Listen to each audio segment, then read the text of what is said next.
vamos a... Buen día chicos, vamos a comenzar la sesión del día de hoy. Como pudieron notar en el material que les envié el día de ayer, vamos a tratar sobre tres temas en esta primera parte de la sesión de la clase de hoy, en lo respectivo a los títulos y operaciones de crédito, con un título de crédito bastante utilizado. Seguramente todos en algún momento hemos utilizado este título de crédito y por ende, pues sabemos el impacto que puede tener en un primer momento en la realización más que la realización, la utilización de estos títulos, ¿sale? ¿Qué me gustaría que tuvieran como preámbulo o como teniendo un poco del repaso, ¿no? Ya vimos algunos títulos de crédito, vimos su origen, todo lo respectivo a lo que tenía que ver con em, la letra de cambio, el pagaré, que son propiamente títulos, en este caso de crédito, porque pues respaldan una deuda, respaldan una obligación de pago, y en el caso del título de crédito del cheque, pues es un pago, ¿no? También ya estuvimos hablando un poco sobre también el protesto, que es una forma de la circulación de los títulos de crédito. Y bueno, el día de hoy pues vamos a hablar justo del tema del cheque. El cheque, pues bueno, tenemos que entender que a diferencia de los otros títulos de crédito, el cheque es un título de crédito que es emitido por una institución bancaria. Esta institución bancaria, pues es y si lo podemos ver de esta manera, el derecho bancario es una rama del derecho mercantil y del derecho público, por ende. Eh, Seguramente más adelante lo vamos a profundizar, lo vamos a ver. Em, ¿Qué tiene que ver este título de crédito propiamente con las instituciones bancarias? Pues bueno, o qué es lo que tenemos que saber primero como de las instituciones bancarias. Las instituciones bancarias sabemos que tienen pues su historia, ya en su momento se los había explicado yo con el tema de la importancia que tuvo el derecho mercantil a inicios del Renacimiento propiamente y de este descubrimiento, de esta postura que se tenía con respecto a pues sí, como la utilización propiamente de ciertas instituciones para guardar dinero, para guardar mercancía, para guardar como ciertas cosas, ¿no?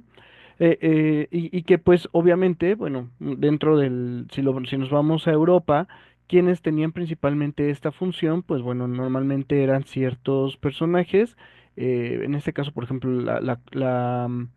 em, ¿cómo se llama? El sector cultural y el sector poblacional, por así decirlo, que empezó a tener como cierta relevancia, pues fue propiamente el tema de los burgueses y también pues los judíos, ¿no? En un primer momento, ellos eran los encargados de resguardar como todos estos bienes, resguardar el dinero, resguardarlos propiamente esto, ¿no? Poco a poco se fue avanzando con respecto a esto, se fueron creando las instituciones hasta lo que actualmente tenemos el día de hoy. En nuestro país, las instituciones bancarias se encuentran reguladas por la Comisión Nacional Bancaria y de Valores y también, por ende, el Banco de México, que es un ente eh, propiamente dentro de nuestro sistema jurídico mexicano, que se encarga no nada más de formar y de estar dentro de la observación de las instituciones bancarias, sino que también tiene otras funciones que ya más adelante lo veremos en alguna otra materia. ¿Por qué? Pues al final del día es un órgano dentro de la administración pública. Que también tenemos que tomar en cuenta, justo como las instituciones bancarias tienen una importancia muy grande dentro de nuestro país, pues quién tiene que entrar y como estamos hablando de dinero, pues obviamente la Secretaría de Economía, la Secretaría de Hacienda y Crédito Público, pues también tienen que regularlas. Para instituir una institución bancaria se tienen que realizar ciertas, o se tienen que cumplir con em, ciertos requisitos que propiamente pues el gobierno a través de las leyes pues ha ido instituyendo Y pues obviamente tenemos que tener en cuenta justo cómo se han ido desarrollando, ¿no? Propiamente. Em, Obviamente también las instituciones bancarias pueden tener algún cierto carácter, perdón, de una institución pública en el sentido de que pues se encuentran respaldadas, ¿no? Justo por la Comisión Nacional Bancaria y de Valores y por la Secretaría de Hacienda y Crédito Público. También que tenemos que tomar en cuenta, y ya propiamente con este título de crédito, pues cuando nosotros nos acercamos a esta institución bancaria, póngale el nombre que sea, BBVA, HSBC, Santander, Bancoppel, que también ya de pronto es una institución bancaria y que, bueno, nació de propiamente una, pues, de una tienda de conveniencia. También con que nos encontramos, pues, propiamente con em, pues con algunas otras instituciones, ¿no? Banco Azteca, que sabemos que obviamente pues este banco pues surge de otros negocios, al igual que Coppel, y que poco a poco ha ido creciendo, ¿no? Banamex, que en estos últimos meses ha tenido como muchísima trascendencia en cuanto a las noticias, justo por esta separación que tuvo con respecto a Citi, que tal cual se dividieron, pero pues bueno, son algunas de las instituciones bancarias muy grandes, ¿no? ¿Qué tenemos que tener en cuenta con respecto a este título de crédito? Para que podamos emitir esos títulos de crédito, pues necesitamos forzosamente un contrato de depósito bancario, es decir, que nosotros podamos depositar nuestro dinero.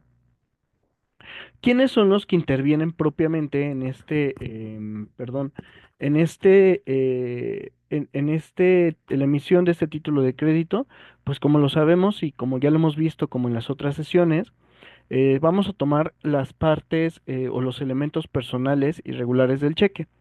¿Cuáles son los elementos personales? En primer momento vamos a tener al librador.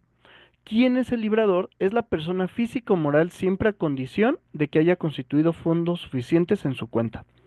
En esta cuenta que se origina de contrato de depósito bancario o de depósito, pues sí, de ese depósito bancario en el que la persona va a depositar su dinero en su cuenta bancaria. Es decir, la va a estar suministrando de ciertos fondos, ¿no? Que en este caso, pues es dinero. ¿Quién es la segunda persona que va a intervenir? Pues el librado. ¿Quién es el librado? Pues obviamente esta institución bancaria, que es la que está respaldando propiamente o que va autorizado en este caso al librador la emisión del título de crédito. Si nosotros vemos cualquier cheque, forzosamente vamos a ver el logo del banco que está respaldando justo este título de crédito y que tiene que cumplir también con ciertas reglas financieras para esta emisión. Y finalmente, la última persona que va a intervenir, por así decirlo, dentro de este cheque, pues es el tomador.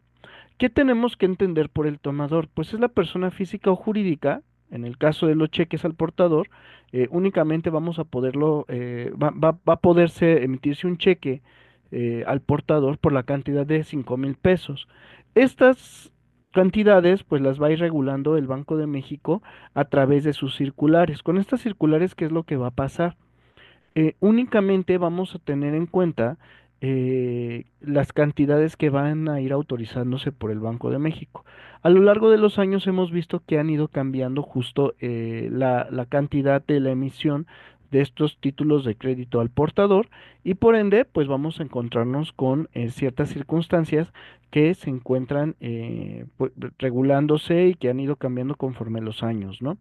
Que obviamente el Banco de México, al ser la autoridad más grande, junto con la Comisión Nacional Bancaria y de Valores, que ya sabemos que es un órgano desconcentrado, que es quien regula propiamente a las instituciones bancarias, que era lo que les decía muy al inicio de la clase, es la que se va a encargar justo de emitir estas circulares, van a aprobarlo y que pues van a hacer ciertas reglas que todas las instituciones bancarias van a poder, o más que poder, van a tener que cumplir porque son de carácter obligatorio para ellos y por ende también pues para todos los que tenemos alguna cuenta bancaria y algún contrato de depósito bancario.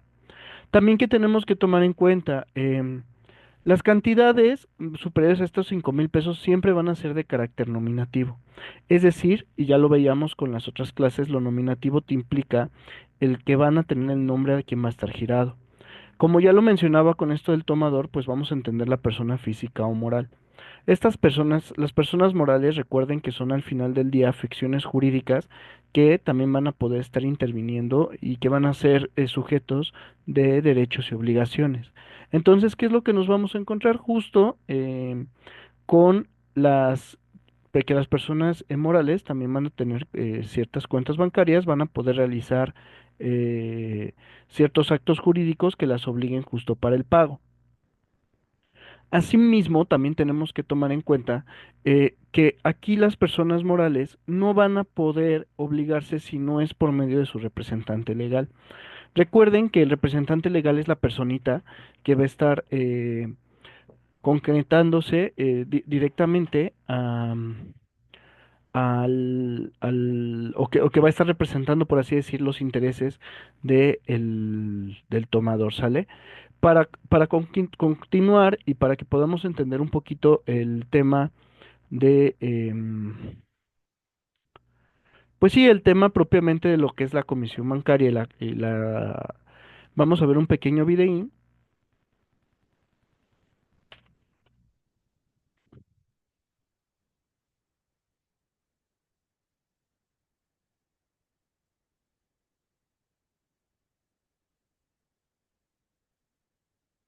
Déjenlo abro.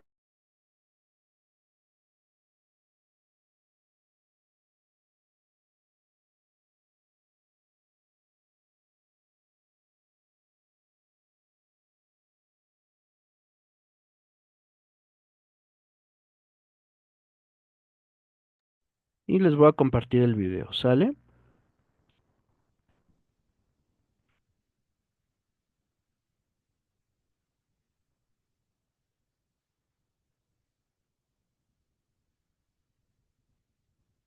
Vamos a verlo, vamos.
Como pudimos observarlo, justo ya nos estaba hablando el video de todas las regulaciones, de cuál ha sido la función y los antecedentes de la Comisión Nacional Bancaria y de Valores, quiénes han sido sus presidentes, ¿no?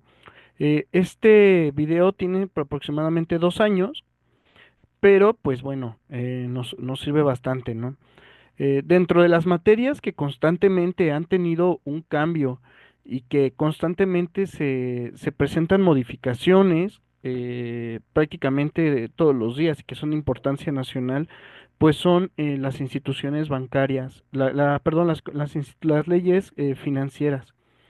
¿Justo por qué? Porque tenemos dentro de nuestro país y de nuestro marco regulatorio, em, pues estos cambios que se van dando día a día, ¿no? Con respecto al mercado.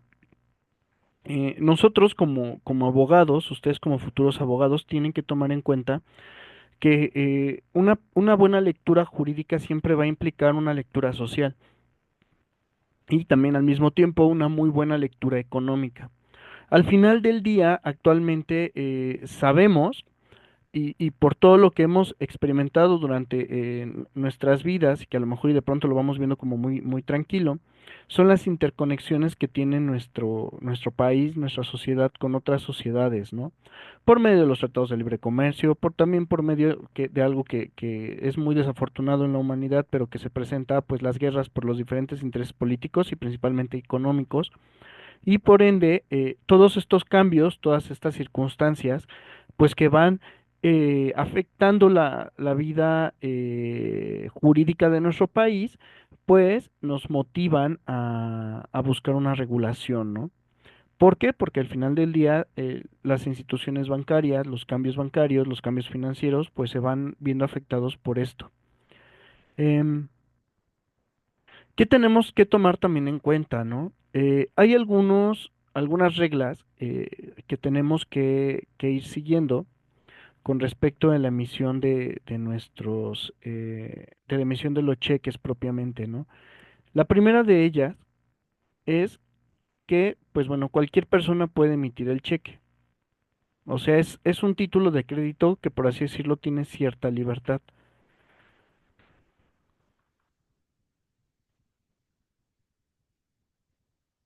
Solo tiene una condición. La condición que vamos a tener para que cualquier persona pueda emitir el cheque es que haya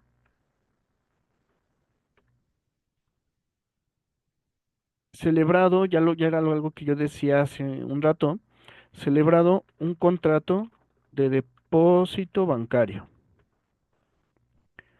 Eh, Obviamente lo tenemos que entender en el sentido de que pues, y ya lo veíamos con los intervinientes, ¿no? El librado, pues al final del día es una institución bancaria. Si no hay un contrato de condición, si no hay un contrato, perdón, de condición no si no hay un contrato de depósito bancario, pues no vamos a tener una institución que va a librar o que va a fungir como el librado en este caso para la emisión de los cheques.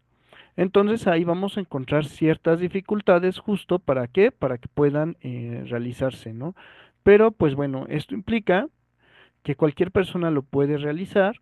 Otra de las condiciones es que, a diferencia de los otros títulos de crédito, que ya habíamos visto que tienen como sus características especiales, eh, que tienen que cumplir como con cierta literalidad para poder saber em, cuánto, pues sí, o sea, como para saber ante qué título de crédito estamos hablando, si cumple con las formalidades y que obviamente pues vamos a poderlo entablar o clasificar como un título de crédito que está dentro de la ley, ¿no?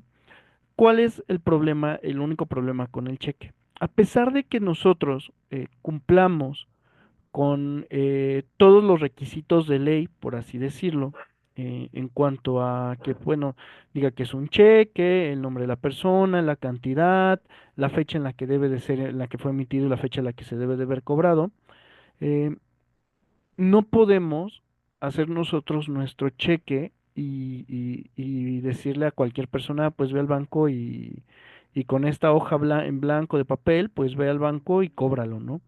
No podemos. ¿Por qué? Porque al final del día, y como ya lo vimos ahorita en el videíto de la Comisión Nacional Bancaria y de Valores, eh, justo, y ya también era algo que yo les decía muy al inicio de la sesión, las instituciones bancarias pues se van regulando justo y los cheques por su importancia en la vida nacional.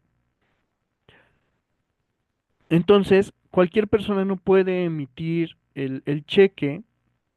Cualquier persona no puede agarrar y decir, ah, bueno, es que ya hice mi hojita de papel y mi título de crédito ya está emitido y por ende pues lo tienen que cobrar. O sea, la realidad es que no. Forzosamente el cheque tiene que estar respaldado por una institución bancaria y por ende tiene justo que esta persona tener su contrato, ¿no? Entonces, a pesar de que cualquier persona lo escriba, a pesar de que cualquier persona lo pueda realizar, no puede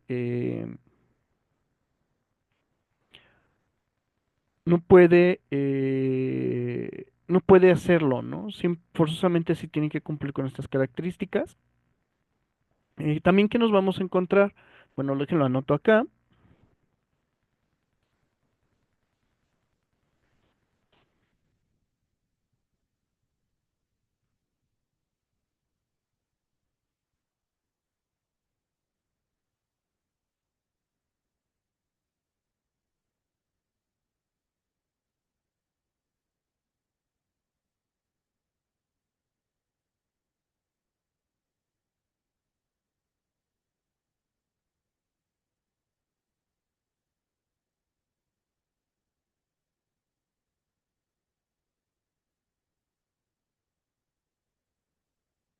Entonces, pues bueno, este es el otro aspecto, ¿no? El tercero es, forzosamente, la autorización de la institución bancaria para emitir los cheques. En este caso, pues bueno, sabemos que,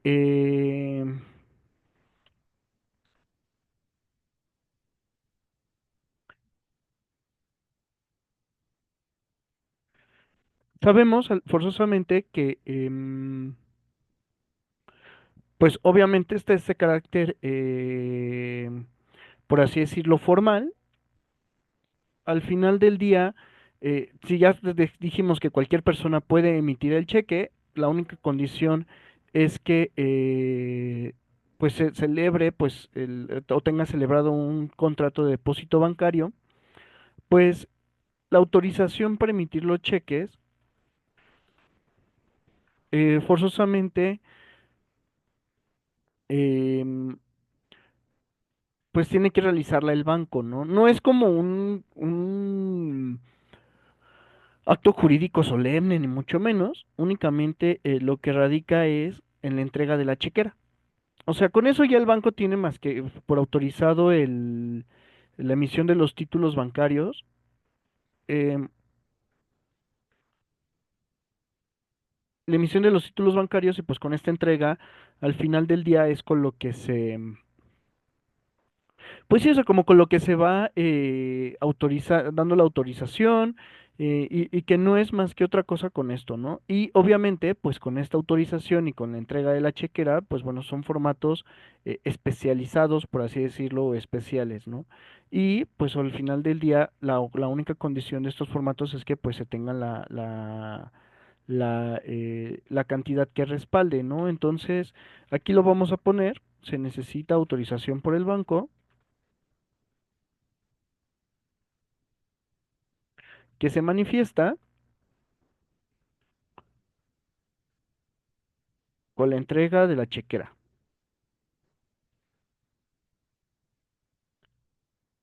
¿Qué otro más vamos a tener? Bueno, al final del día, ¿quién va a ser el único responsable? El único responsable de este título de crédito va a ser el librador.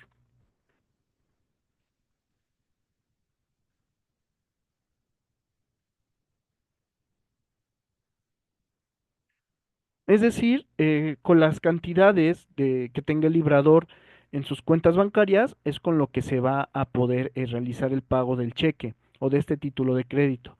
No es de que se quite el tema de los avales o de alguna otra forma de resguardar las cantidades o de garantizar el cumplimiento del pago de la cantidad, o sea, también se pueden presentar, pero la realidad es que en la mayoría de las ocasiones únicamente el responsable del pago pues va a depender de la cantidad que tenga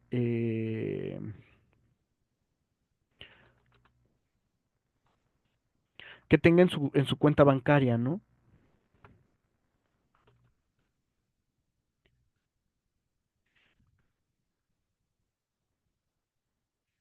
¿Qué otro, eh,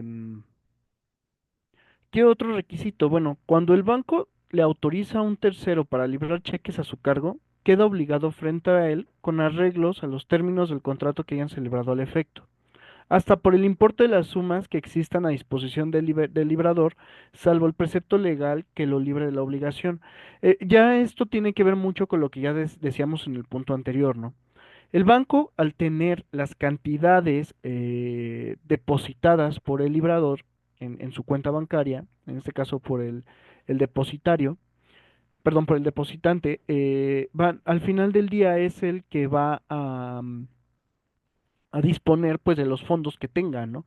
Y pues el banco está obligado justo a ir pagando las cantidades que vayan respaldando como los cheques, pues de esta cuenta bancaria, ¿no? La emisión de títulos de crédito sin fondos también tiene ciertas consecuencias y ciertas responsabilidades en materia penal y pues obviamente en materia civil también, ¿no? Que eso lo vamos a ir hablando un poquito más adelante, pero pues sí es súper importante el que ustedes tengan conciencia como de estas circunstancias. Al final del día el banco es el que está, el que tiene que pagarlo, pero pues bueno, al final del día, pues este pago que tiene que hacer el banco, pues va a depender de la cuenta del librador, ¿no? ¿Qué va a pasar también con ese título de crédito? Y esto es algo que vamos a tenerlo, que el banco está obligado a pagarlo a pesar de la muerte del librador. Van a decir, ah, caray, pero ¿por qué cómo es posible que la emisión del título de crédito,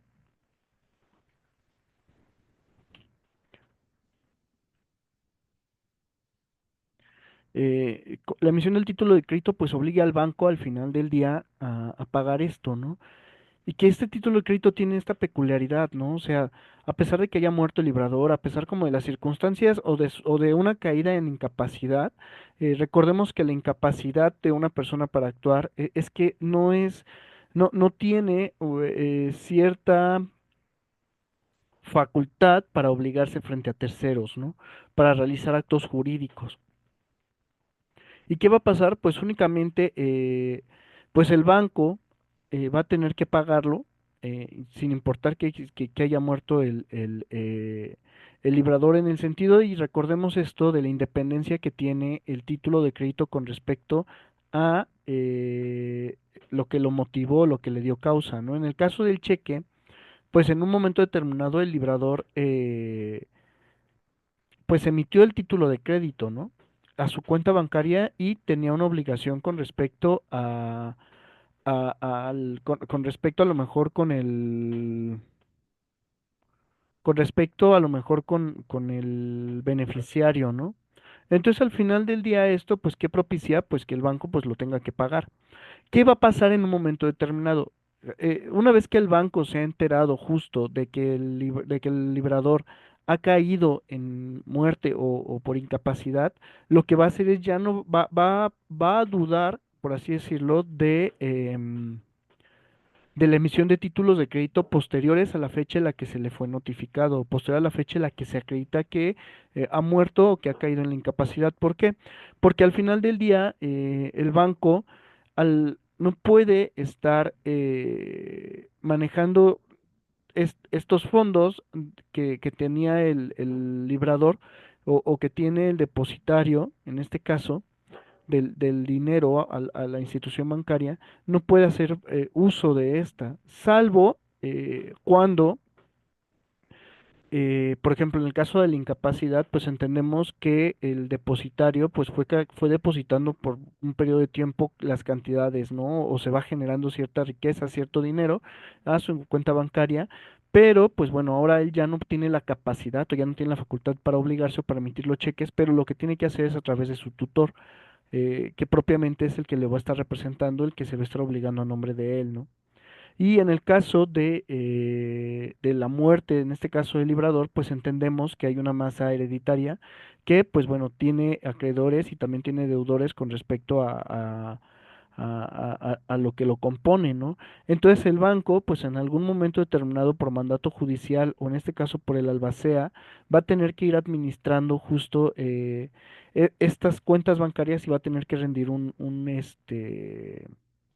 va a tener al final del día que ir rindiendo un informe de lo que va haciendo, ¿no? Entonces, siempre y cuando acredite la personalidad. Entonces, es bien importante el que nosotros entendemos o podamos vislumbrar justo cómo ya estamos tocando con otras materias, ¿no? Ahí ya estamos viendo propiamente en materia civil lo que implica. También puede presentarse que el beneficiario puede rechazar el pago parcial ofrecido por el banco. En caso de admitirlo, deberá de anotarlo en la firma del cheque, ¿no? Es esta otra característica del cheque, del título de crédito propiamente. Vamos a ir avanzando, justo porque todavía vamos a tocar, en la última partita de la sesión va a ver vamos a hablar de los CETES. Esta parte va a ser muy chiquitita, pero también la segunda parte del título de esta sesión de títulos de crédito pues va a ser bastante interesante, ¿no? Entonces, bueno, estas son las características que al final del día el cheque tiene que cumplir. Vamos a borrar. ¿Y qué tenemos también que entender? Bueno, ya les decía, ¿no? El cheque es un título de crédito 100% de carácter bancario, 100% financiero y pues bueno, justo la Secretaría de Hacienda y Crédito Público es la que va a autorizar a los bancos para la emisión de las chequeras, ¿no? Que también vamos a encontrar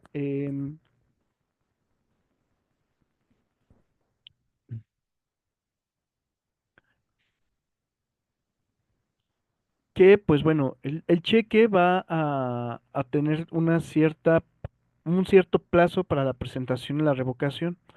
Esto lo vamos a encontrar en el artículo 181 de la Ley General de Títulos y Operaciones de Crédito, donde nos dice: los cheques deberán de presentarse para su pago dentro de los 15 días naturales que sigan al de su fecha, si fueren pagaderos en el mismo lugar de la expedición. Es decir, yo, Víctor, le doy el cheque a este Abraham y Abraham va a tener que ir a los 15 días justo al banco para poderlo cobrar, ¿no? Para que se pueda pagar, si vivimos en la misma ciudad.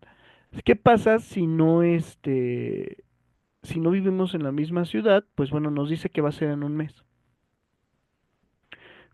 Va a irse alargando este plazo dependiendo como de dependiendo como del lugar en el que nos encontremos, ¿no? Aquí ya, por ejemplo, estamos hablando de un tema geográfico, ¿no? Dentro de los 3 meses, si fueran expedidos en el extranjero y pagaderos en territorio nacional. Es decir, ¿sabes qué? Yo me fui a Francia, supongamos, y allá le emito el título de crédito a un cliente que yo tengo allá. Él llega a México porque también radica aquí y va al banco, a cualquier banco y lo cobra, ¿no? ¿Y qué va a pasar? Pues obviamente él va a tener este periodo de 3 meses justo para poder realizar el cobro o el pago del título y pues también cuando sea también en este caso que yo lo emito aquí, pero pues se tenga que cobrar en el extranjero, ¿no? Y ahí ya estamos hablando de un cheque, por así decirlo, internacional. ¿Qué vamos a también tomar en cuenta con respecto a la emisión de los títulos de crédito? Pues forzosamente ya les decía, ¿no? Em, Justo, pues que tiene que venir acompañado del contrato de depósito, por medio del cual el depositante está facultado para disponer del dinero entregado a la institución bancaria mediante órdenes de pago en forma de cheques, ¿no?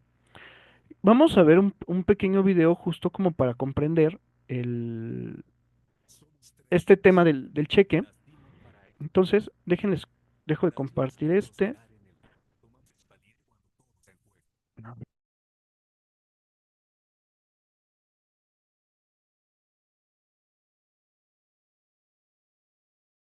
A ver, este video que encontré viene también en su material con respecto a los requisitos legales del cheque. Entonces vamos a verlo.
Pues bueno, ya ahí con lo que veíamos en este video de cápsulas jurídicas, vemos los requisitos esenciales forzosamente de este título de crédito, que bueno, ya lo veíamos, ¿no? Que deben de contener que la mención de ese cheque inserta en el texto del documento, el lugar y la fecha en la que se expiden, la orden condicional de pago, el nombre del librado, el lugar de pago y la firma del librador.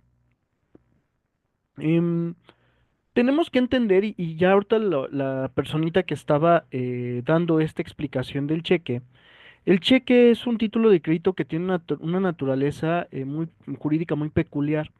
A diferencia del pagaré, a diferencia de la letra de cambio, de los otros títulos de crédito, el cheque tiene una vida de circulación relativamente corta, ¿no?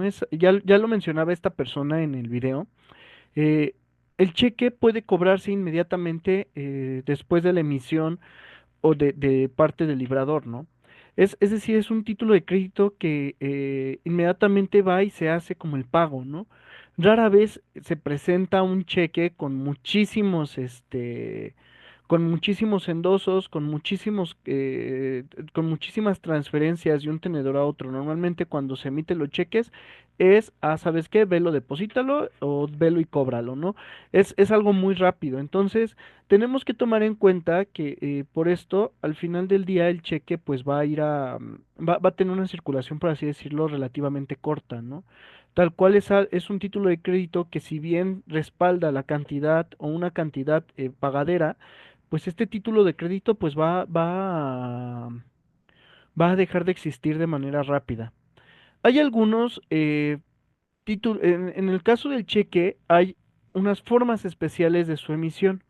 Y estas formas especiales de la emisión del cheque se han presentado justo por los usos del comercio y que, por así decirlo, como para garantizar el pago, como para garantizar o para limitar la circulación del cheque.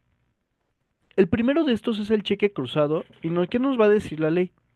El cheque que el librador o el tenedor cruce con dos líneas paralelas trazadas en el anverso solo podrá ser cobrado por una institución de crédito.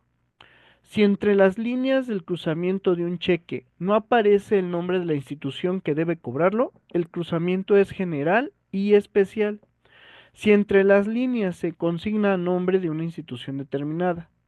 En este último caso, el cheque solo podrá ser pagado a la institución especialmente designada o a la que ésta hubiera endosado el cheque para su cobro. El cruzamiento general puede transformarse en cruzamiento especial, pero el segundo no puede transformarse en el primero. Tampoco puede borrarse el cruzamiento de un cheque ni el nombre de la institución en el designada. Los cambios o supresiones que se hicieron contra lo dispuesto en este artículo se tendrán como no efectuados. El librado que pague un cheque cruzado en términos distintos a lo que este artículo señala es responsable del pago irregularmente hecho. Con esta forma especial de emisión se presenta la característica de que va a ser no negociable, o sea, tal cual el beneficiario al endosarlo a una institución bancaria, pues únicamente lo va a poder abonar a su cuenta, ¿no? Ejemplo de esto, dejen busco aquí una imagen de un cheque cruzado. Se las voy a compartir por el chat.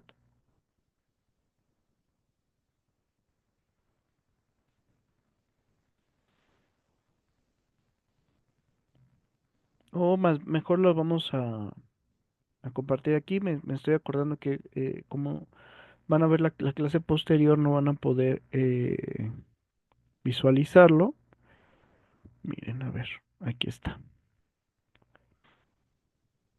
Si vemos aquí está el cheque, como con los requisitos de ley, se cruza y pone la institución bancaria, que en este caso es BBVA. Con esto, pues, ¿qué estamos diciendo? Únicamente se va a poder realizar el pago a esta cuenta, o sea, a esta institución bancaria, no va a haber de otra. Entonces, al final del día, pues esto está limitando pues su circulación, ¿no? O sea, tal cual va a tener que llegar a la cuenta bancaria en esta institución, no va a poder ser de otra forma y al final del día, pues esto limita la emisión, por así decirlo, o más que la emisión, el endosamiento y también pues no va a permitir como que siga caminando el título de crédito, ¿no? ¿Qué más vamos a tener? El cheque certificado. Este tipo de cheques es con lo que normalmente nosotros como abogados nos vamos a estar encontrando constantemente. ¿Por qué?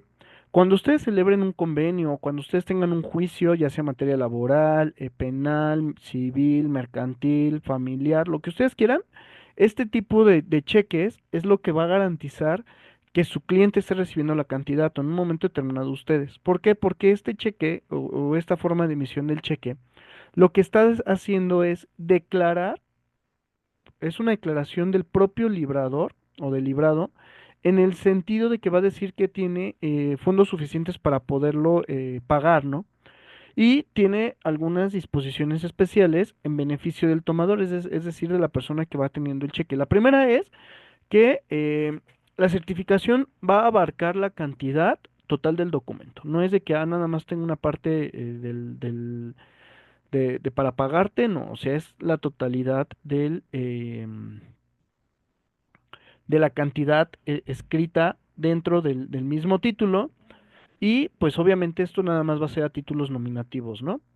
La certificación también va a equivaler a una aceptación, en este caso como de la letra de cambio, y tal va a residir en que el banco librado asume la obligación de cubrir el importe, es decir, ¿sabes qué? Yo ya certifiqué el cheque, yo tengo los fondos suficientes y tu banco tiene sí o sí que pagarlo, porque yo estoy garantizándote que sí hay una suficiencia de los fondos para cubrir el importe. La siguiente es que la certificación puede ajustarse a las palabras acepto, visto o bueno u otras equivalentes, incluso la simple firma del librado que tiene como certificación, ¿no? En este caso, pues bueno, lo podemos entender en el sentido de que si yo estoy emitiendo el cheque, pues por ende razones tengo los fondos suficientes, ¿no? Sin embargo, en ocasiones el librador en este caso lo emite, pero no tiene los fondos suficientes, eso genera también cierto conflicto y bueno, en este caso, en cuanto a la responsabilidad, puede haber una responsabilidad penal en el tema del fraude, ¿no? Yo te emití un título de crédito, pero no tienes fondos, supuestamente para cubrir una obligación que tú tenías. Entonces, estás haciendo mal uso de un título de crédito emitido por una institución bancaria y por ende, pues no puedes tú estar emitiéndolos, ¿no? Lo estás haciendo de mala fe, estás viéndote de manera abusiva, ¿no? Y esto puede generar también un daño en materia civil, ¿no? ¿Qué más vamos a encontrarnos? El cheque certificado solo es revocable por el librador mediante su devolución al banco librado para que lo cancele. Es decir, yo emití un cheque certificado, sabes que ya este cheque no lo quiero, no lo quiero, yo mismo que lo he emitido lo tengo que llevar para que se cancele, para que se revoque, ¿no? Obviamente va a implicar que yo pueda emitir después otro título de crédito, ¿no? En este caso, pues que no tenga ninguna certificación. También, pues obviamente o se ha utilizado muchísimo este título de crédito de manera certificada porque justo estamos o lo que se busca es garantizar el pago, ¿no? En muchas ocasiones los utilizan también para el pago de los impuestos federales. ¿Por qué? Porque al final del día entendemos que el pago de los impuestos es un tema de bien público, ¿no? O de interés público. ¿Por qué? Porque al final del día con las contribuciones que el Estado va recaudando, pues va garantizando ciertas funciones para las cuales fue creado el Estado, ¿no? Podamos hablar de seguridad pública, alumbrado, como todas estas situaciones que pues al final del día lo que hacen es pues garantizarnos, por así decirlo, a los ciudadanos, pues el desarrollo de una vida adecuada, ¿no? ¿Qué más tenemos que tomar en cuenta con respecto a el título de crédito con el tema del cheque? Bueno, que obviamente va a ser un cheque no negociable en el sentido de que solo lo va a poder cobrar en este caso el beneficiario. Eh, es muy importante el que observemos y tomemos en cuenta esta circunstancia y pues bueno, volvemos a lo mismo, ¿no? No va a poder ser, por así decirlo, tener una circulación constante, ¿no? Se va a limitar únicamente a esto. El otro tipo de cheque es el cheque para bono en cuenta. En este caso, pues únicamente lo que va a permitir este título de crédito es que la cantidad respaldada por este título va a tener que caer con respecto a, pues sí, o sea, como con respecto al pago, ¿no?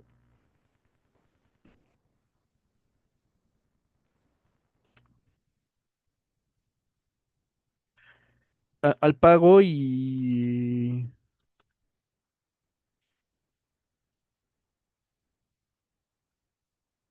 que por ende, pues vamos a tener que únicamente hacer el depósito. No vamos a poder hacer otra cosa con ese cheque, ¿no? Tal cual es, me lo entregaron, abono en cuenta, yo lo tengo que presentar o lo voy a depositar tal cual a la cuenta en este caso del beneficiario, ¿no? Y con eso, pues simplemente se toma. Em, Vamos a pasar al segundo título de esta clase. En específico, este título de crédito, em, yo lo quise tomar. Sé que hizo falta la parte de las acciones, pero bueno, ya también la parte de las acciones la vimos de manera, por así decirlo, introductoria con respecto a la clase de derecho mercantil. Recordemos que las acciones son también títulos de crédito y en este caso también el siguiente título de crédito que son las obligaciones, pues son justo títulos de crédito que nacen de un contrato de asociación. Este contrato de asociación, recordemos que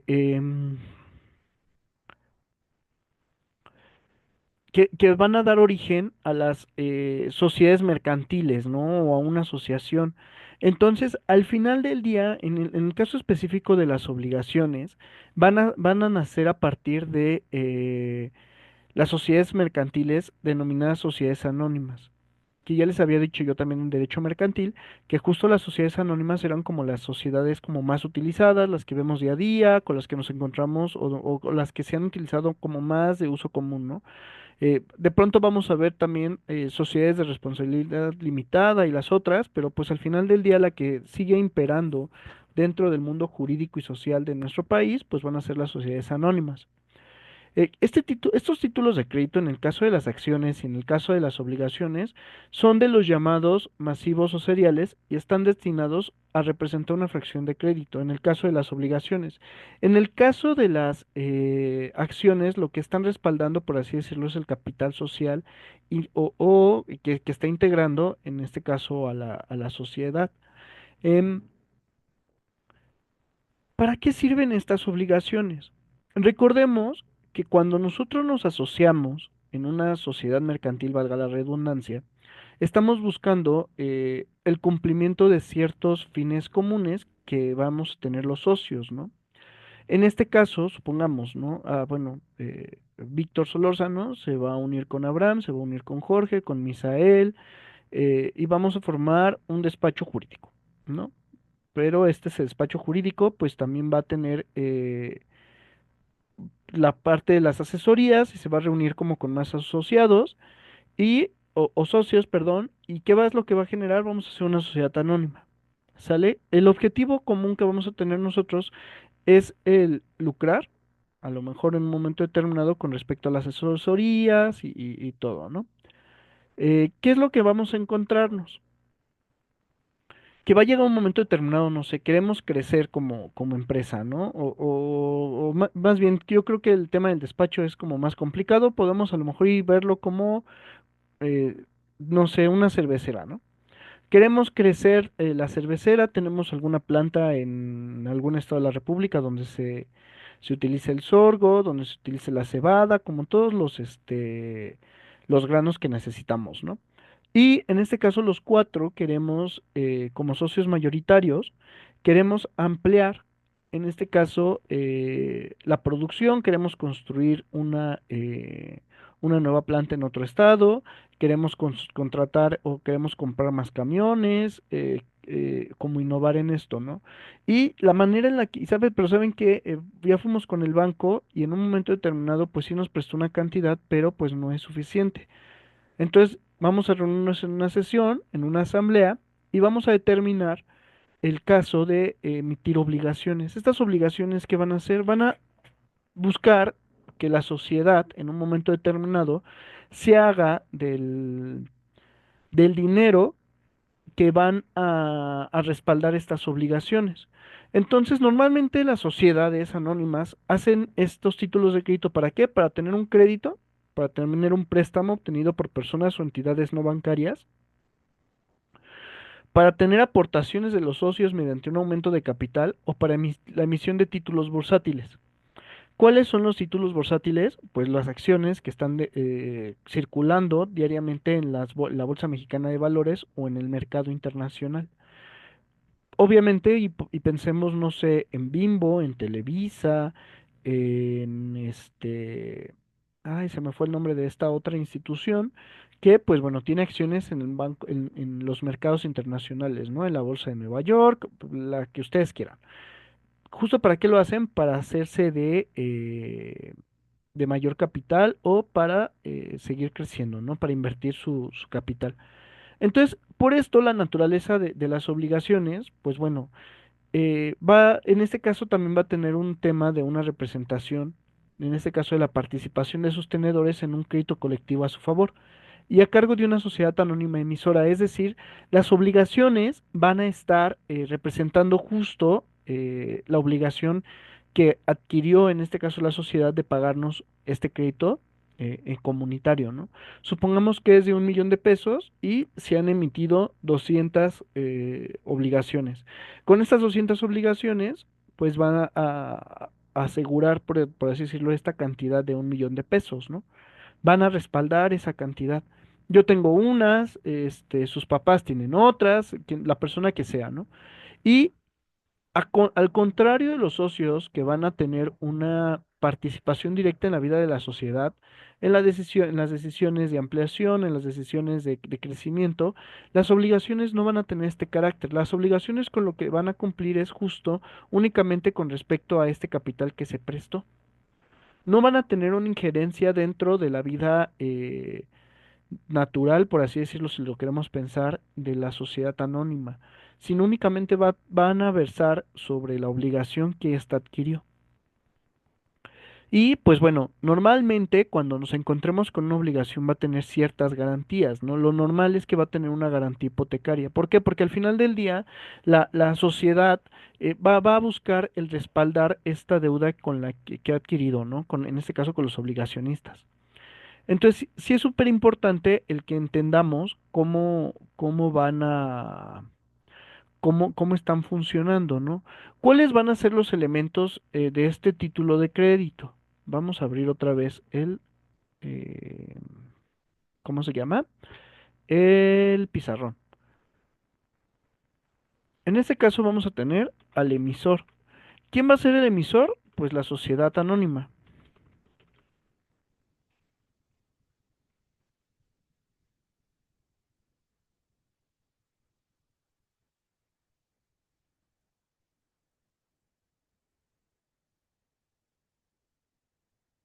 ¿Sale? Y en este caso, ¿quién va a ser el tenedor?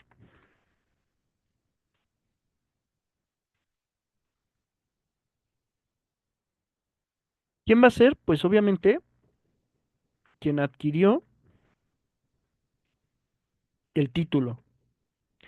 Estas dos personitas son las que van a estar interviniendo en este título de crédito en específico, ¿sale? Al final del día, ellos son los que van a estar en esta relación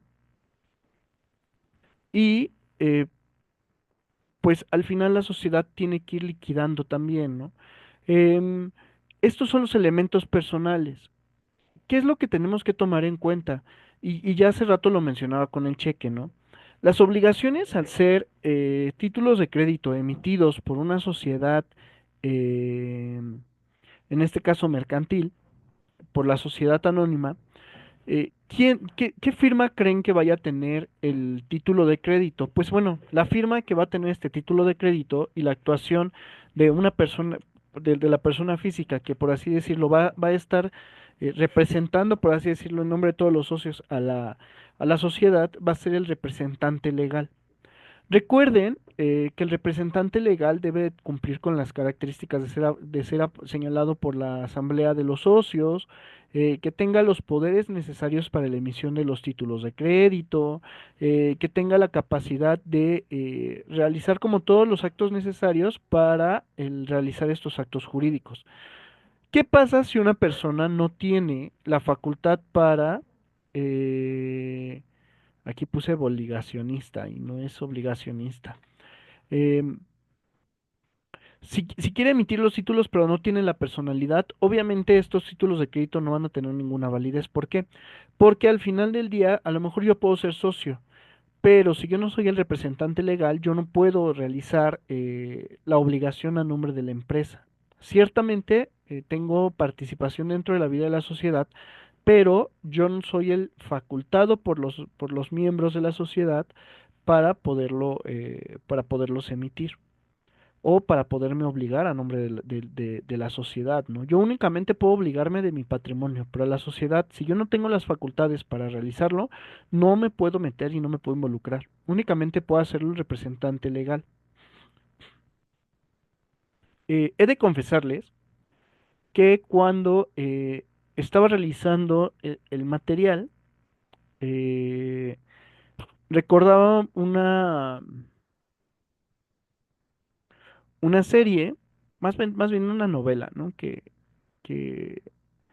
actualmente, bueno, que en su momento tuvo como mucho auge, que fue de Betty la Fea, ¿no? Y bueno, en el caso como de la problemática de si aceptan o no a esta mujer porque es bella o porque es fea, eh, tratan de temas de las sociedades mercantiles que tenemos que entender y que tenemos que dimensionar, ¿no? Si lo vemos con respecto a este título de crédito, ¿qué es lo que pasa o qué es lo que se presenta o cuál es la problemática de todo? O sea, si lo queremos ver desde el aspecto jurídico, con respecto a sí, o sea, con respecto a a la realización, por así decirlo, de lo que pasa con la empresa, ¿no? Con esa empresa de la cual uno de los personajes es Armando Mendoza, que es el presidente de la sociedad, él va tomando decisiones justo en cuanto a los créditos, en cuanto a la ganancia, y que al final del día esta mujer, esta Betty, pues lo que hace es irlo asesorando en materia financiera, ¿no? Y también, bueno, genera como todo el plan de negocio y el rollo y medio, y llega un momento culmen en el cual justo él, para poder mantenerse en el puesto como representante legal, como de presidente de la empresa, lo que hace es ir tomando malas decisiones, se va endeudando y al final del día tiene que generar una otra sociedad que responda con respecto a, eh, pues sí, o sea, que responda por las obligaciones que la primera empresa, que la empresa a la cual estaba él representando, pues iba haciendo, ¿no? Entonces, ¿qué es lo que genera? Ah, ¿sabes qué? Pues bueno, yo al final del día tengo que cumplir con una obligación, ¿no? Y pues bueno, como con todo el problema y con todo el cambio y todo y lo que se presenta, nos vamos a encontrar que justo la empresa tiene que cumplir, ¿no? En el caso de las obligaciones es algo similar, en el sentido de que,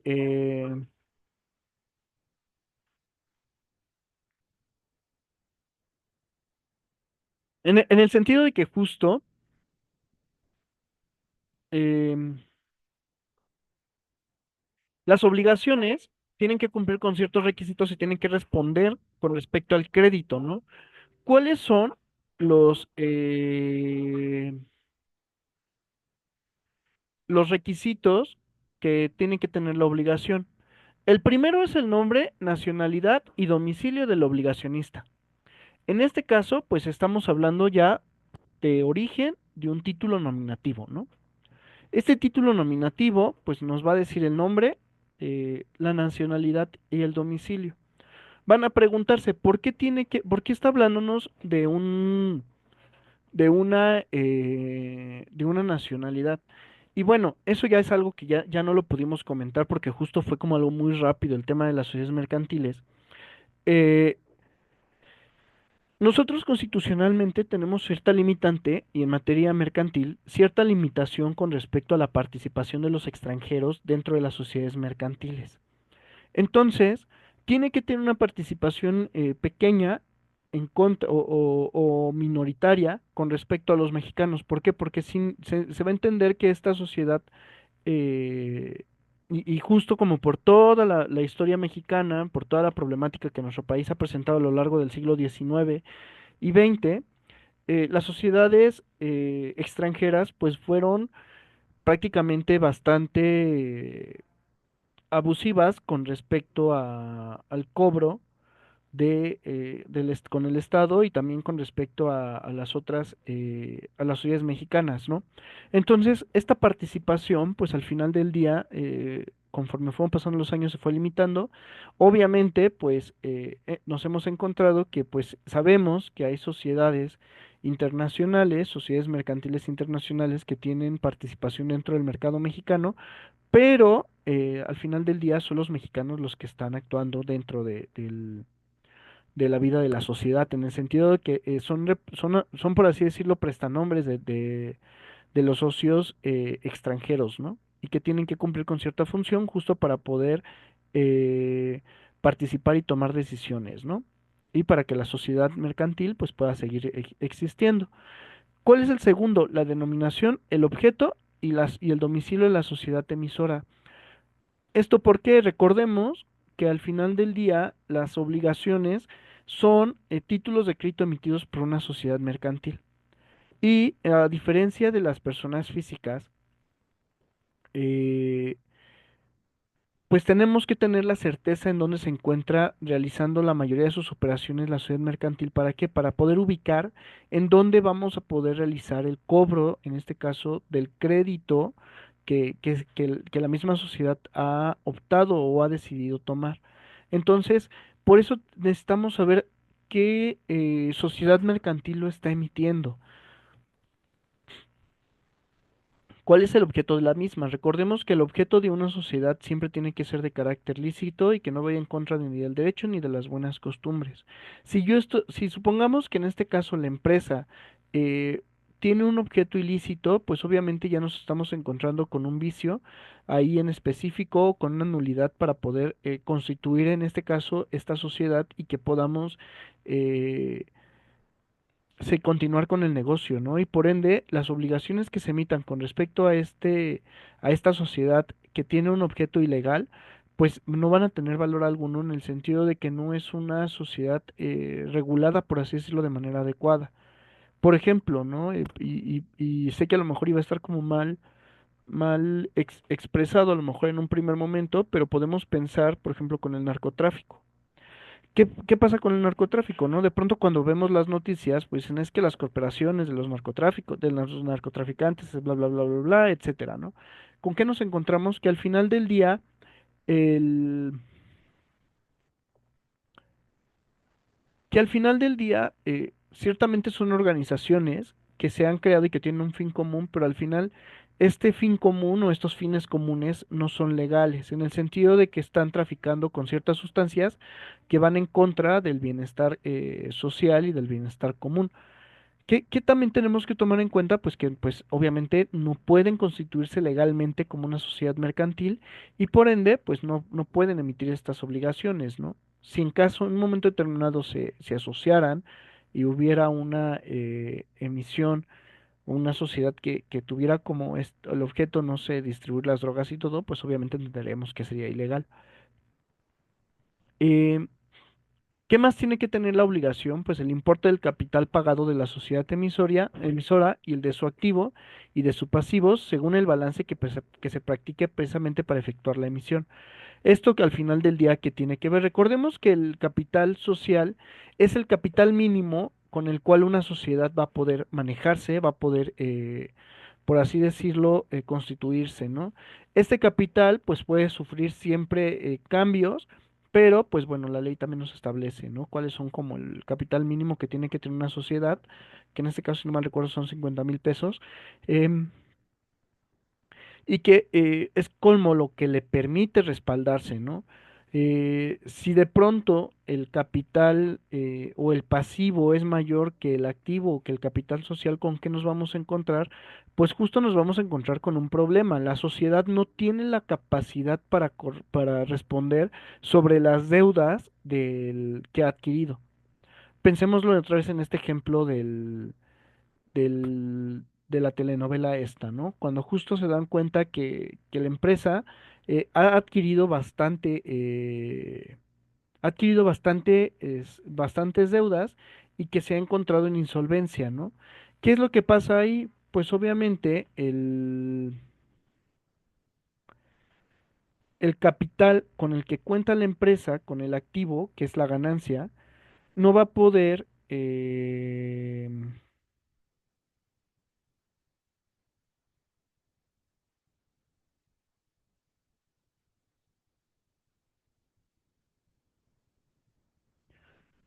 no va a poder responder de la obligación. También que vamos a encontrarnos, pues que va a tener una pérdida. Entonces de pronto va a ser China emitió más, emitió una obligación y no puede cubrirla. Entonces su activo es muy pequeño o no lo tiene. Entonces, bueno, que es imposible que no tenga activo, ¿no? Dentro de los activos también nos vamos a encontrar con los bienes inmuebles, con los bienes muebles y de pronto va a ser chino, o sea, ¿cómo vamos a poder cobrar esto, no? Entonces, sí es muy importante que se tengan estos balances. Este balance al final del día, eh, pues se presenta, justo es un tema contable. ¿Qué más nos vamos a encontrar? Bueno, es un tema contable que al final del día, pues la empresa tiene que realizar para poder determinar qué tanto se puede obligar o no. Otro tema que tiene que venir es el importe de la emisión con especificación del número y del valor nominal de las obligaciones que se emiten. Ya ahí les decía, ¿no? Ah, ¿sabes qué? Pues bueno, ¿cuál va a ser el número de obligaciones que vamos a emitir? ¿Cuál va a ser la serie? ¿Y cuál va a ser el valor nominal? Recordemos que al ser títulos de crédito en serie y emitidos por así decirlo, emitidos por una sociedad mercantil, en este caso, pues tenemos que identificar qué número de serie es y el saber cuál va a ser el valor nominal, ¿no? No porque yo tenga una acción implica que mi acción va a valer lo mismo que las otras, o sea, perdón, que mi obligación va a valer lo mismo que las otras. También va a haber cierta clasificación y por ende, pues va a tener esto que responder con respecto a lo que se va presentando dentro de la sociedad, o en este caso dentro del cumplimiento del pago de este título de crédito, ¿no? Eh, y de lo que la misma sociedad se obligó a pagar. Que también tiene que venir dentro el tipo de interés pactado, obviamente, al ser una cuestión mercantil, puede haber un interés que puede ser pactado en este caso para que haya una ganancia para los obligacionistas y que a lo mejor en un primer momento se dio por una cierta cantidad, pero bueno, pasado el interés o basado en el interés que al final del día la misma sociedad ha determinado realizar, pues bueno, se le tiene también que pagar ese interés al obligacionista. El término señalado para el pago del interés y de capital y los plazos y condiciones de manera en que las obligaciones han de ser amortizadas. ¿Esto qué tiene que ver? Recuerden, y era algo que ya también veíamos en el videíto con respecto a lo del título a los títulos de crédito, estos tienen forzosamente un tiempo de pago o un término para pagarlo. Y los plazos también, o sea, al final del día entendemos que si la sociedad en un momento determinado ha emitido las obligaciones, fue justo por una necesidad económica para hacerse con mayor capital, ¿no? Entonces, si yo emito las obligaciones, tengo justo después de y con este balance, pues es lo que se va determinando, ¿no? A ver, ¿cuánto tiempo, o sea, voy a emitir las obligaciones por cierta cantidad? ¿Cuánto tiempo tengo yo? a partir como de la vida de la sociedad mercantil para poderlo pagar. Ah, ¿sabes qué? Ya me di cuenta que tengo 6 meses, que tengo un año, que tengo dos, que tengo tres.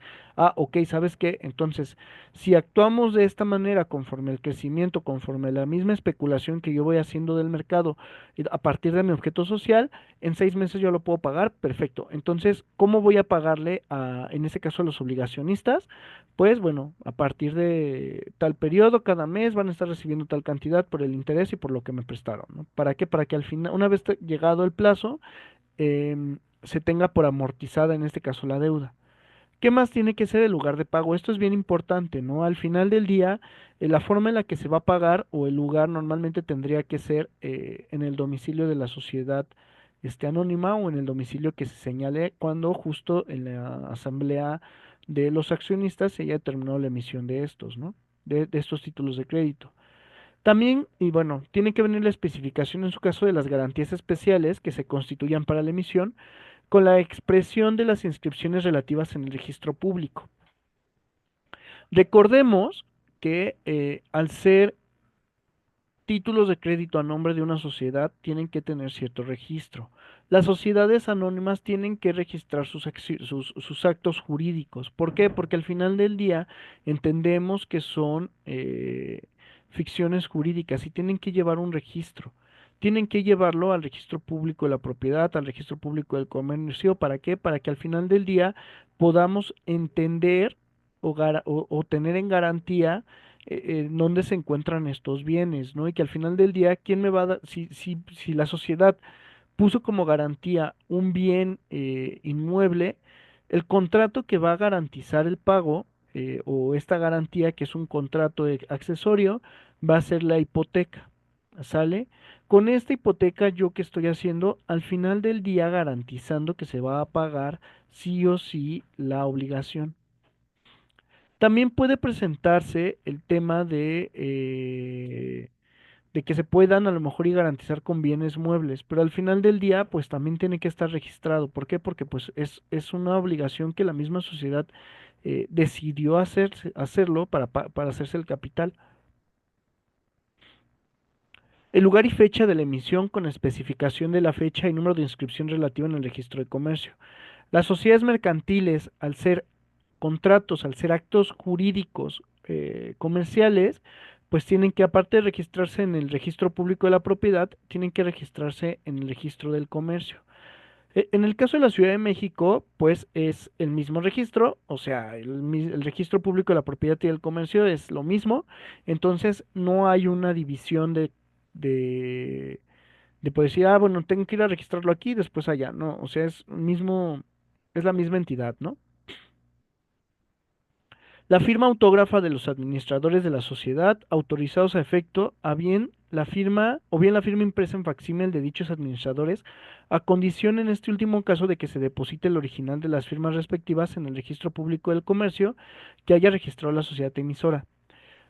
Volvemos a lo mismo, ¿no? En este caso, si el representante legal o los administradores o el administrador no emite los títulos de crédito, estos no van a tener la capacidad de ser pagados. ¿Por qué? Porque al final del día yo puedo actuar en un momento determinado a nombre de una sociedad, pero si yo no tengo el poder establecido o necesario para ejercitar o realizar este acto jurídico, perdón, yo no voy a, estos actos van a ser ilegales, ¿no? Y únicamente yo voy a poder responder con mi patrimonio.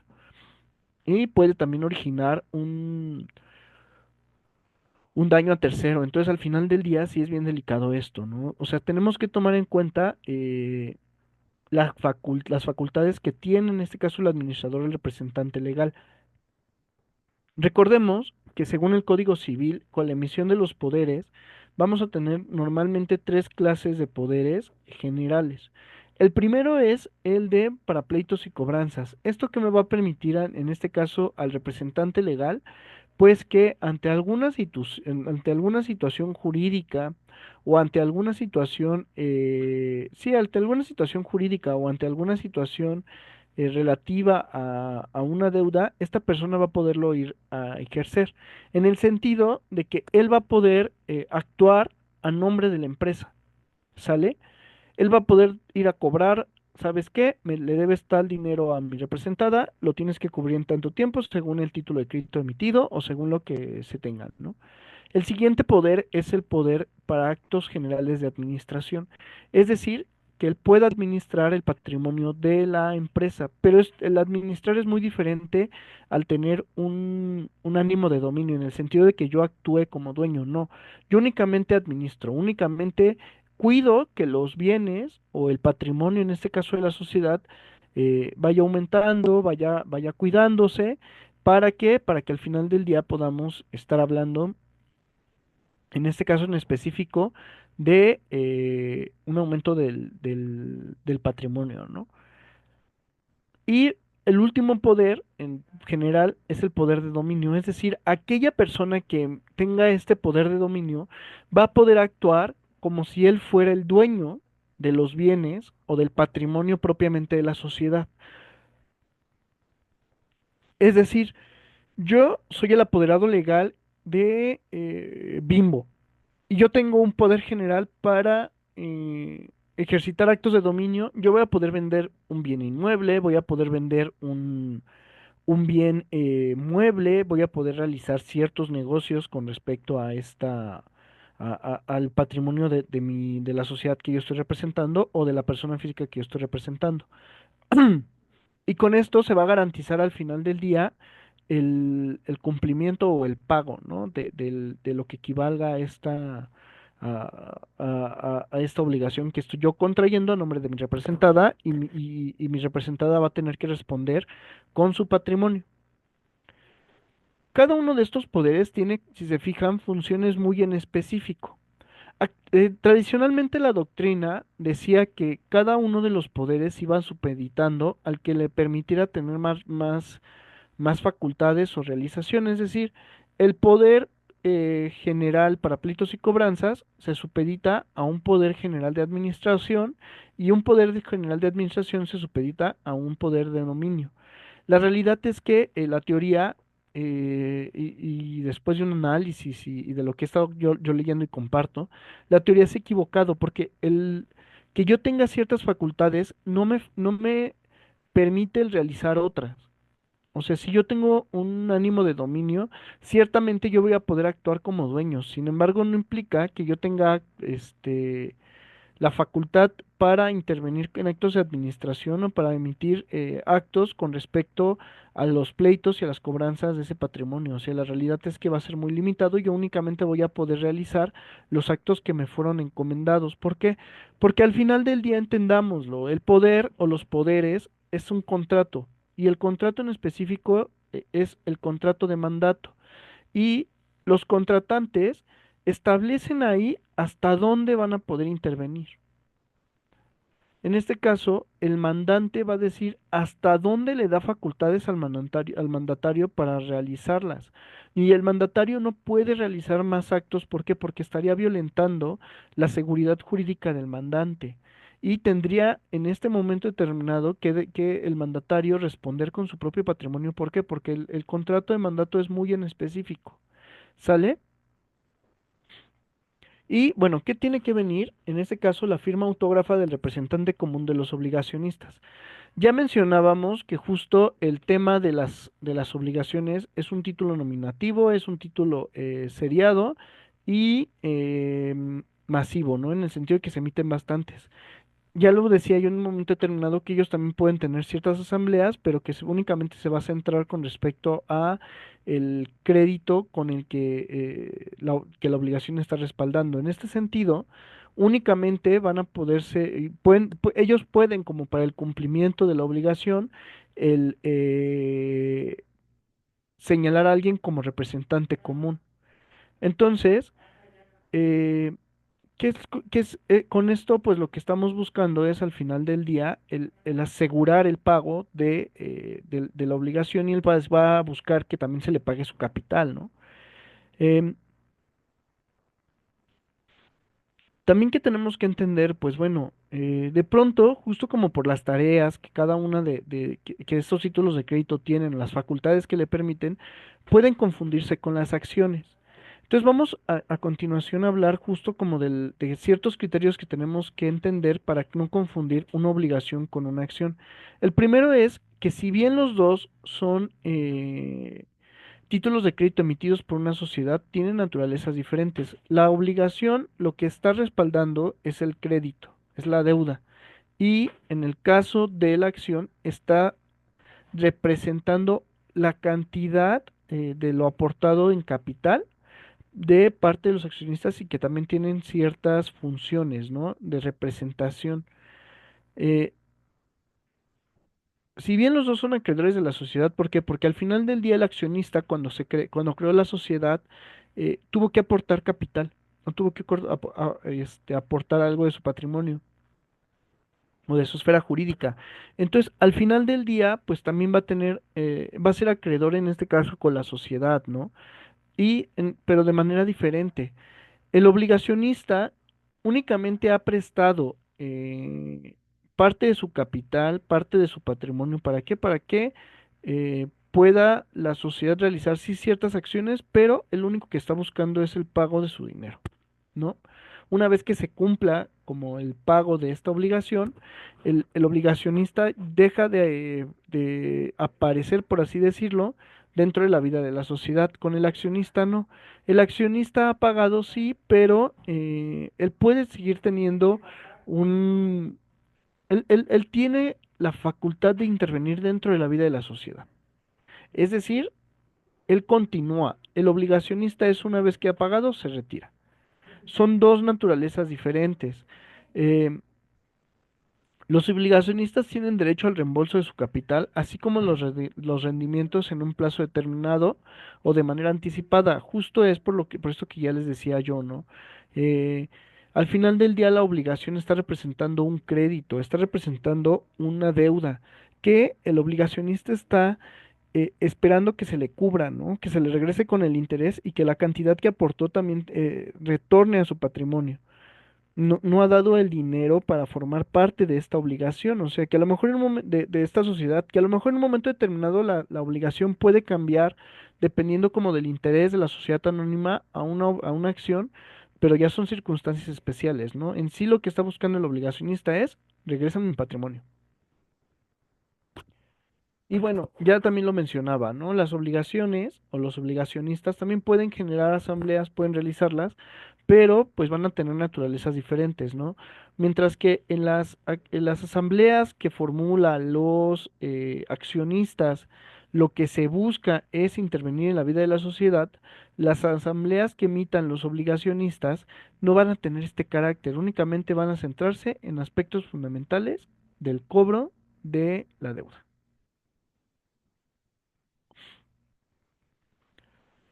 Y pues bueno, o sea, al final del día son actividades bastante diferentes, ¿no? Si bien es cierto, tienen como punto en común que son emitidas dentro de la vida de una sociedad, anónima en este caso, también lo es que son naturalezas jurídicas diferentes.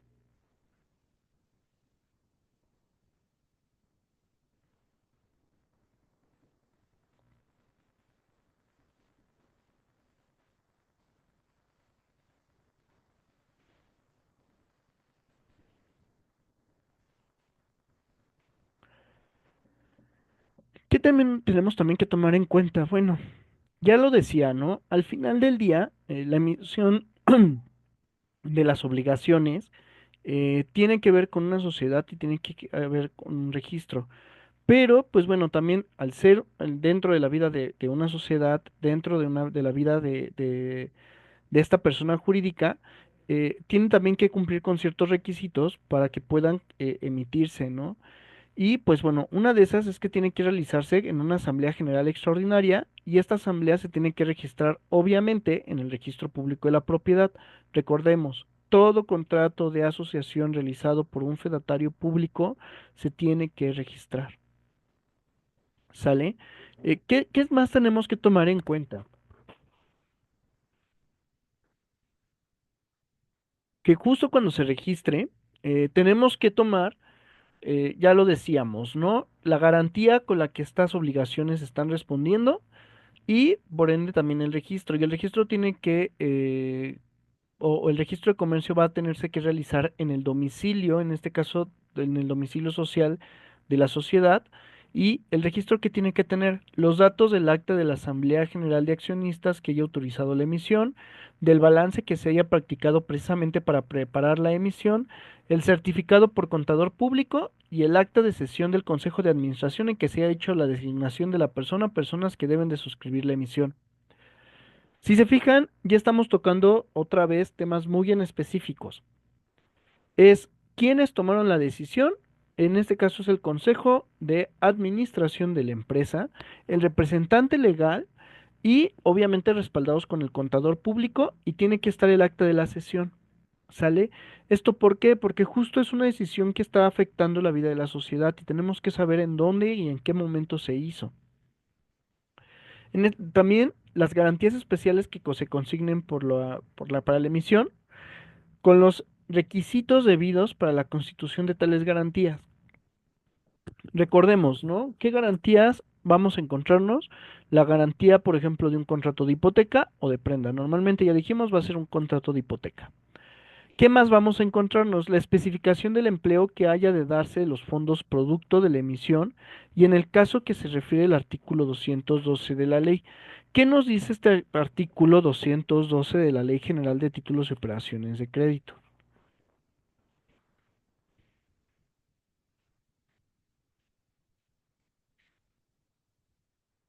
Nos dice este articulito: no se podrá hacer emisión alguna de obligaciones por cantidad mayor que el activo neto de la sociedad emisora que aparezca del balance a que se refiere la fracción segunda del artículo 210, a menos que la emisión se haga en representación del valor o precios de bienes cuya adquisición o construcción tuviere contratar la sociedad emisora. Ahí estamos hablando, ¿no? O sea, si yo no me estoy endeudando más del capital que tengo, al final del día lo que estoy haciendo es generar una insolvencia. La única forma de que yo pueda respaldar esto es con una garantía. ¿Con qué? Con los bienes.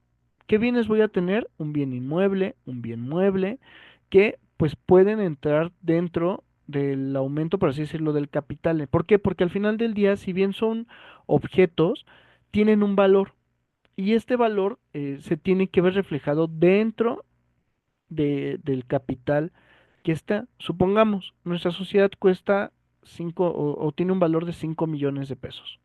¿Sale? Pero tengo diversos o tenemos diversos bienes inmuebles que en conjunto todos tienen un valor de 15 millones.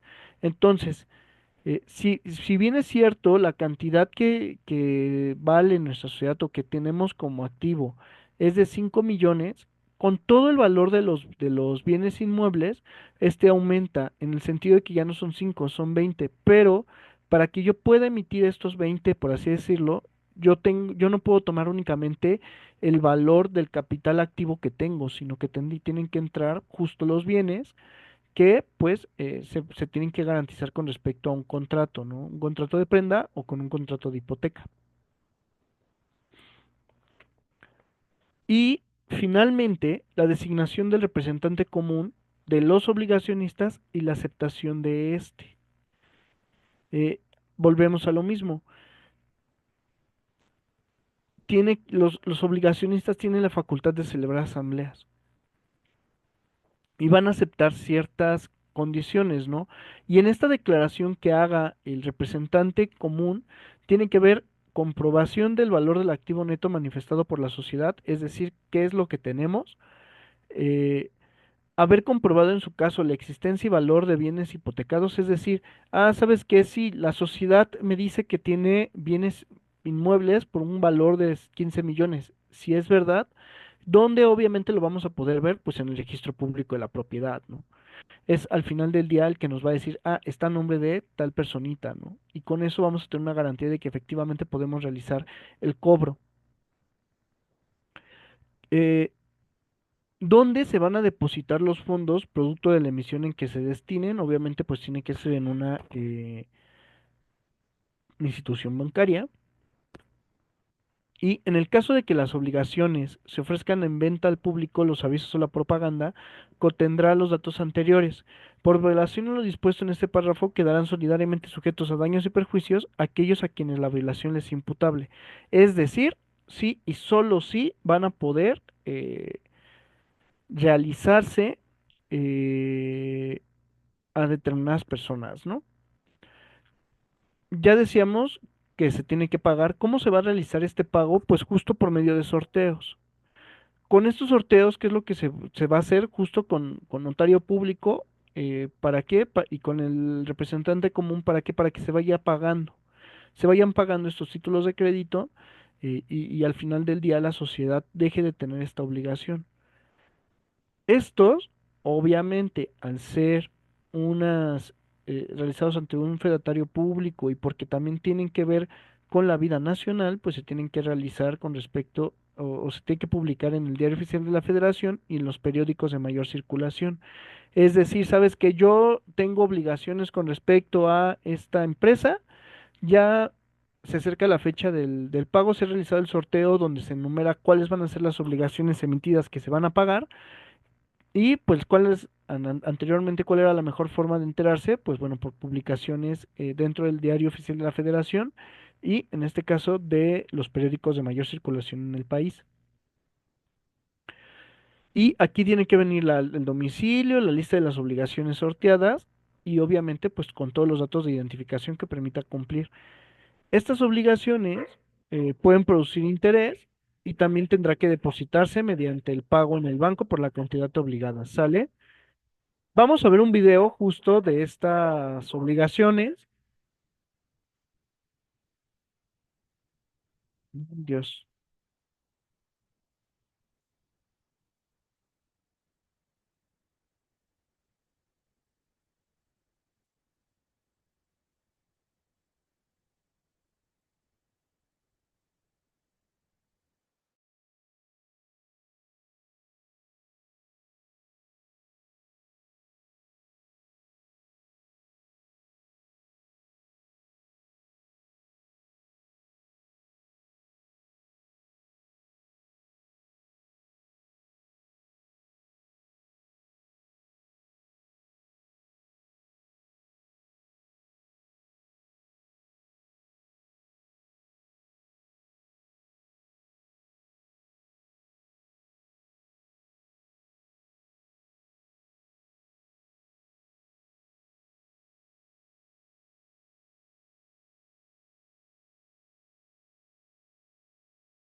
Ya para finalizar la sesión, vamos a hablar de manera muy rápida de los CETES.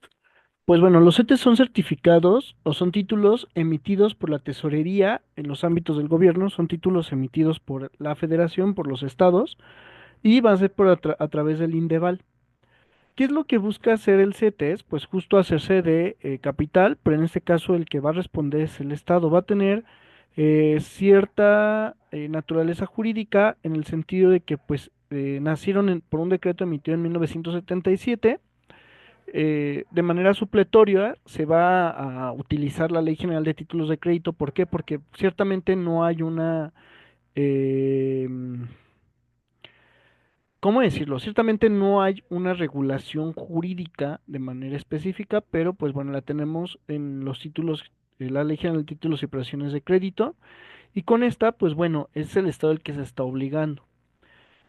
Es, los CETES, ¿qué es lo que nos van a permitirle al tenedor? Pues bueno, van a permitirle tener cierta participación, en este caso, de una cantidad que el Estado es el obligado a responder. Es una forma de inversión bastante segura. ¿Por qué? Porque es el Estado el que está respaldando la obligación.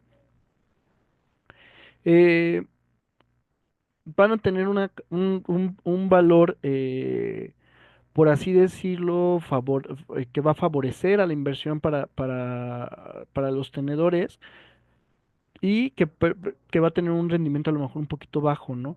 Pero es una muy buena forma de invertir, también dependiendo como del estado, ¿no? Que estemos hablando, o sea, si estamos hablando de un estado que se encuentra en una situación irregular, que no cumpla con sus obligaciones, pues bueno, vamos a entender que los CETES van a ser papeles que no van a poder tener una facultad o no van a poder tener una inversión adecuada, ¿no? Pero si es un estado que cumple con las obligaciones internacionales de créditos con las que tiene, pues bueno, los CETES es una forma correcta, por así decirlo, de estar invirtiendo y segura, ¿no? Sería todo por la sesión de hoy de títulos y operaciones de crédito. Ya tienen ahí también su tarea. Voy a estar revisando en esta semana cómo han ido con estas. Y sí les voy a pedir que cualquier cosa que tengan, cualquier duda, cualquier circunstancia, pues me escriban y con gusto las resolvemos, ¿sale? Vamos a tomar nuestro receso y nos vemos para la segunda parte de la sesión.